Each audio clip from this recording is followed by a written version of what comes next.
Army recruits in Zimbabwe, the muscle of a new national army in the making. It'll be a unique force in military history. It's made up of 3 independent forces, which until recently were locked in a war none of them considers it lost. Now the task is to weld them into a unified force. Helping to do that are 158 British officers.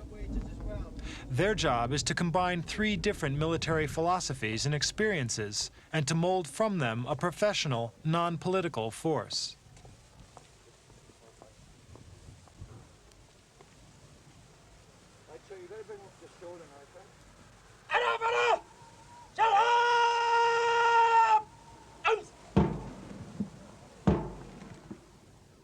The ingredients of the new army are the former Zanla and Zipra guerrillas and the old Rhodesian security forces, elements who only 18 months ago were bitterly opposed.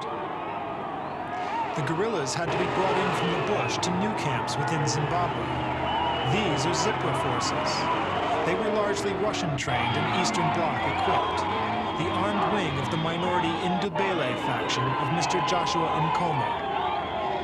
During the war against the white minority Rhodesian government, they had never really combined with the Shona-dominated Zanla guerrillas.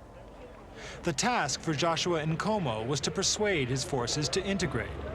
He and his troops were disappointed men. Robert Mugabe's Zanla had won the political fight, and Mr. Nkomo was a minority leader within the new government.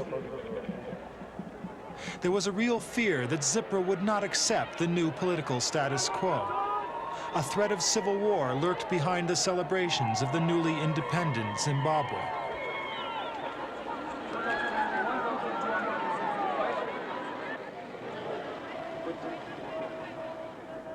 Nkomo had to persuade his men to accept the results of the election, disarm, and become part of a new national army.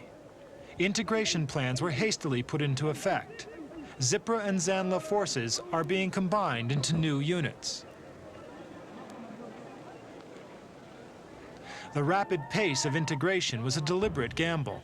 Last February, it nearly failed. Some newly integrated battalions near Bulawayo split into their Zanla and Zipra factions and engaged in a bloody battle. The government had to rely on elements of the old regime's Rhodesian African rifles to restore order. It was an embarrassing situation for the new government to use such forces against their own men.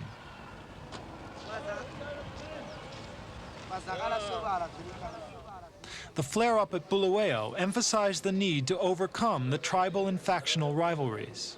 Merely integrating the guerrilla units was not enough. The new army had to be a truly national force. The funeral of Zipra leader George Silundika in April provided an opportunity for Zimbabwe's leaders to issue a plea for unity. Thenceforth, we were to participate jointly in successive constitutional talks. Prime Minister Robert Mugabe had speeded up the integration process for the new army. He wanted to avoid a backlash from bored guerrillas who were sitting around in holding camps. But the 6-week crash program to turn guerrillas into regular troops was showing signs of strain.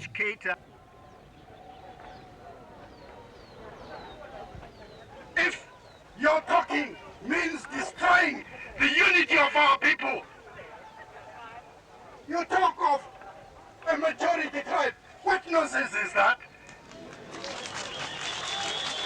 What is a majority tribe? What is a minority tribe? We fought against a minority rule.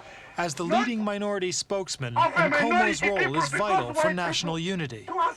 Factional tension is now easing from its peak at the time of the Bulawayo incident. The words of the political leaders are being heeded. Out in the training camps, British officers are claiming success in the integration program. The presence of British troops also serves to reassure the white minority within the country. But the main aim is to create a professional, non-factional force, like the British Army. It doesn't matter how you shoot, you get the men to shoot. Okay, anybody got any questions for me? Okay, well done, thank you very much. They're all yours, sir.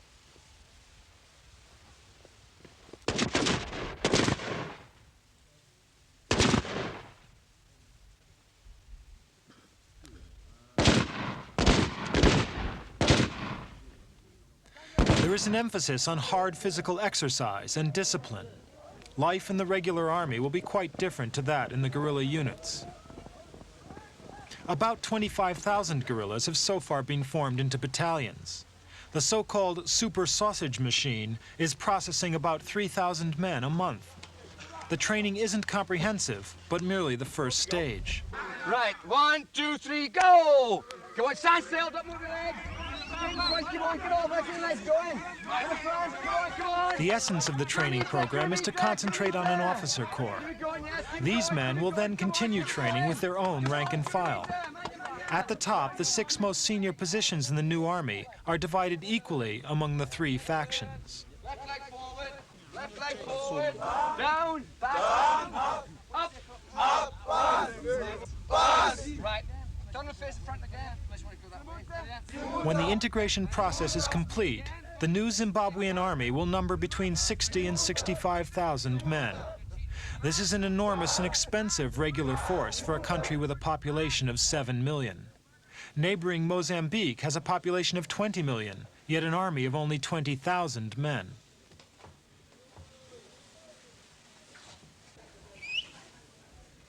This large army has already put a strain on the economy. There aren't enough barracks for the men. Yet the government is already spending 1/5 of its budget on defense. It's hoped to gradually reduce the army by half. A comprehensive demobilization scheme is being drawn up. Soldiers are to be paid their military wages for 2 years if they leave the army and undertake retraining or become involved in one of the government's new agricultural projects. Zimbabwe is suffering high unemployment. So we asked Prime Minister Robert Mugabe, in what ways could the government make civilian life more attractive for the soldier? Well, I think the starting point really is to ensure that the cadre who is being demobilized is not in a worse position than the position he is just left in the army.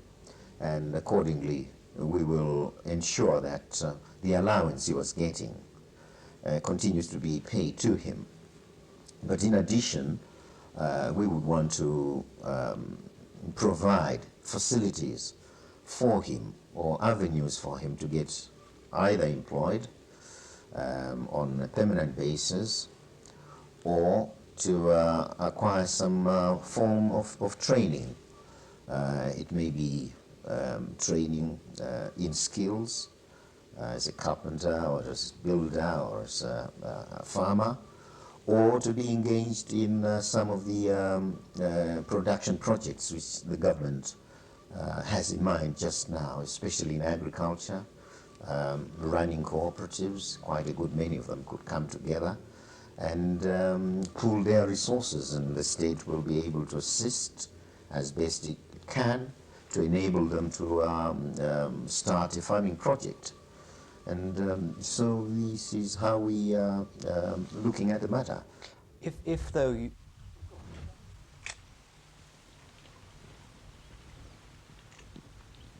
The creation of the new Zimbabwe National Army is crucial to the country's progress. Internal security depends on a force that's not subject to tribal divisions. The politicians must also be sure that a powerful army will not usurp political power. And yet these aren't just fighting men. As guerrillas, they were highly motivated, and keeping them out of politics now won't be easy on a continent with a well-established tradition of military regimes.